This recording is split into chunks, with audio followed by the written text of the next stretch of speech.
are scheduled to have a surgical procedure and you talk with your doctor about it. You become educated about the process. You speak with your doctor about the pros and the cons of the surgery. You talk with your doctor about the risks associated with the surgery. And based on all of this information, you decide to go ahead and have the surgical procedure done.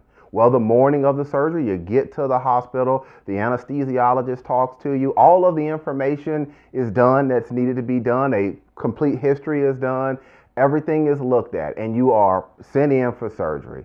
Well, during the surgery itself, this is where things end up going wrong. You suffer a serious injury as a result of the surgery itself. And now after the surgery, you're wondering, well, am I the victim of medical malpractice because I was hurt during the surgery? Well, if you're wondering that, you are not alone. We have individuals who contact us, and sometimes they assume that just because they had a bad result during the surgery itself, then that must be medical malpractice. Well, the truth of the matter is that Maryland law does not look at it like that. There is no automatic assumption that just because you had a bad result during a surgery that medical malpractice was the cause of the injury. When you have these type of situations, what you have to understand is that your attorney is looking at the actions or inactions of the doctor or the surgical staff.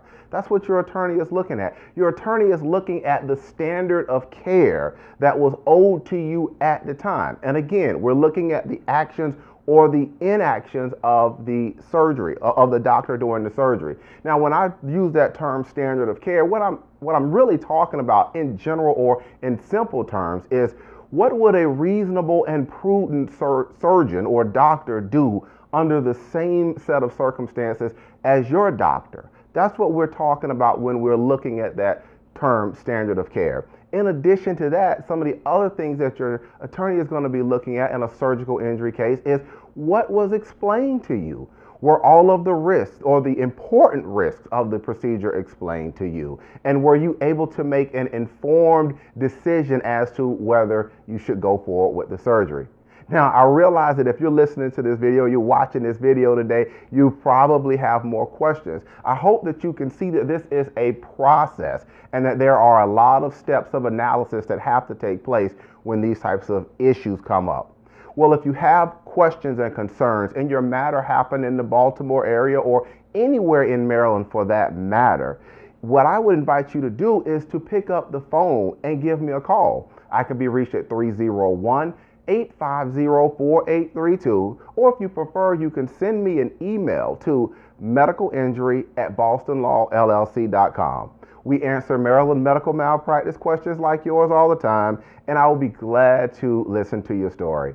All right, guys, that's going to be it for today's quick educational video. Again, I'm Marcus Boston, and I'm one of the medical malpractice attorneys here at Boston Law Group, LLC, and we will see you next time. Guys, take care and enjoy the rest of your day.